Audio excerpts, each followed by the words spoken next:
Hi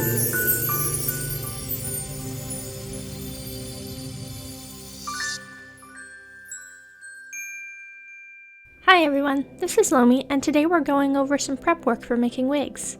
I have a bunch of new wigs I need to make, but first I'll need to make wig caps. I've shared how to make a hard wig cap before, but these will be soft caps. So we'll start with 1/4 inch wide sewing elastic, wrapping it around the doll's head, shifting it for a comfortable fit, and marking the elastic with a little bit of overlap.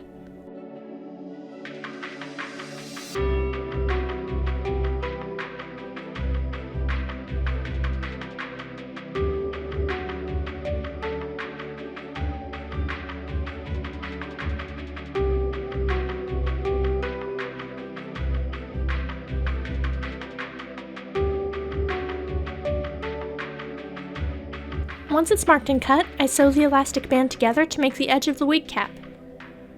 This can be done by hand or by machine.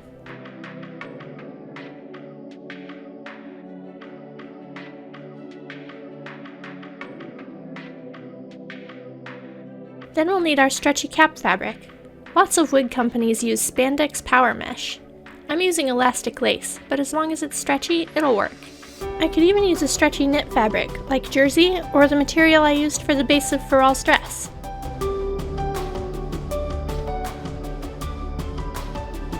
I stretch the material over her head, then slide the elastic on over it, and pull out as many wrinkles as I can. Then with a needle and thread, I'll sew the elastic on in a zigzag pattern, which lets the elastic keep its stretch. For larger dolls like this, I like to fold the edges up to give a neater finish on the edge of the wig cap.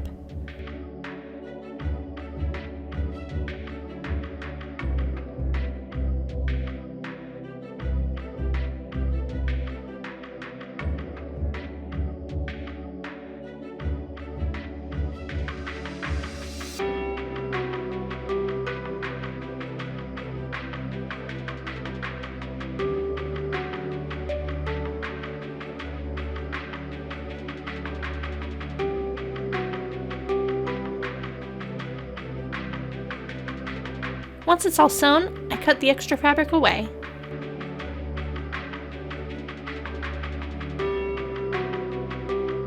Now we've got a nice stretchy wig cap ready for wefts. So let's prepare some wefts. I make all my wefts on water-soluble stabilizer, though some people use paper. Either one is fine. Glued alpaca fiber wigs are great, but they lack the versatility of sewn wigs. So I'll turn some alpaca locks into sewn wefts by laying them across the stabilizer, then blending the individual locks together along where I'll be sewing. You can use a brush for this, or just do it by hand.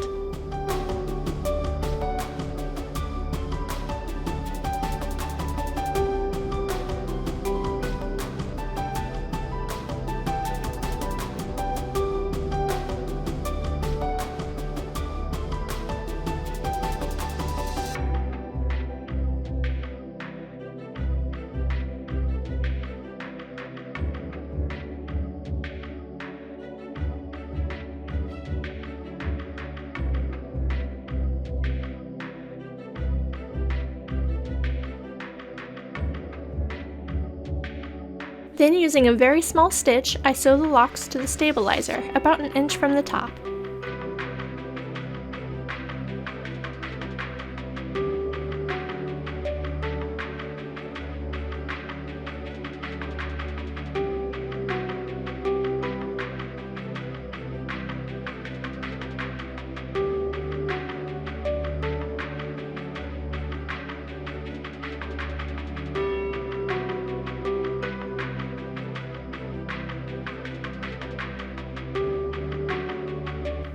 Once it's sewn, I fold the tops of the locks down and then sew the weft again, about 1/8 of an inch from the first stitches.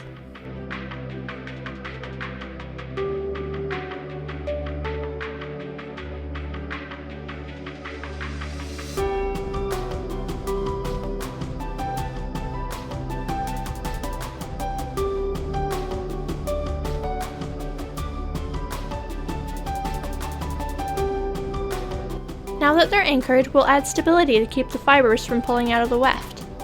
Commercial wefts do this with an overlock stitch, but I don't have an overlocking machine. I use a zigzag stitch that covers both lines of stitching.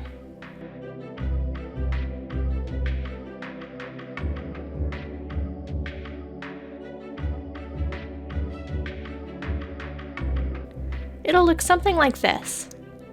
Then we'll finish by adding one more straight line of stitching down the middle of the zigzag to hold it all together.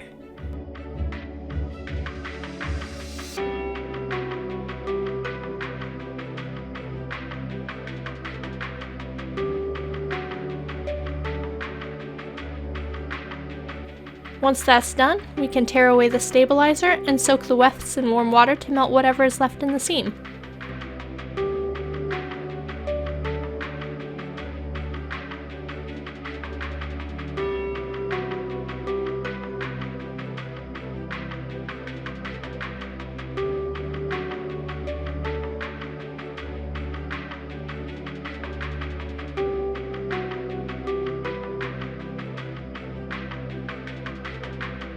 Now these wefts are nice and solid, won't pull free, and are ready to brush. This same method can be used for creating synthetic wefts too. Anytime my friends cut lots of length off cosplay wigs, I ask them to save the fiber for me to use for dolls. Synthetic fibers are much more slippery, so I use masking tape or painter's tape to help hold them to the stabilizer. But they also have the advantage of not having a cuticle, so the fibers can go either way.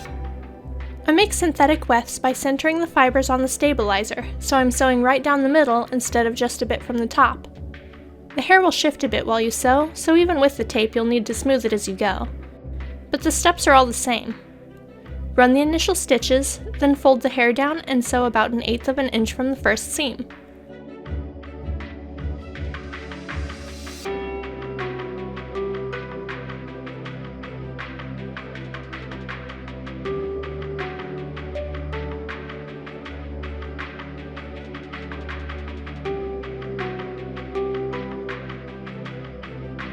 Run a zigzag stitch over the top, then a straight stitch over the middle of the zigzag.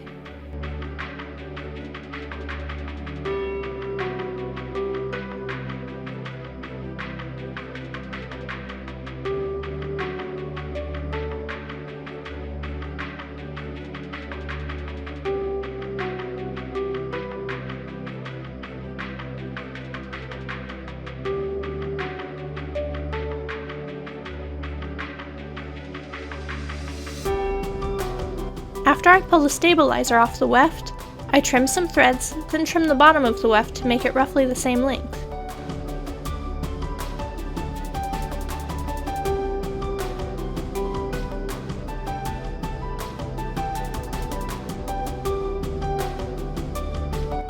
It'll get a final cut when I make the finished wig, but this is good enough for now. Now I'll just wash away the stabilizer, let my wefts dry, and then we're on to making several new wigs. That's all for today. Thank you for joining me again. Bye.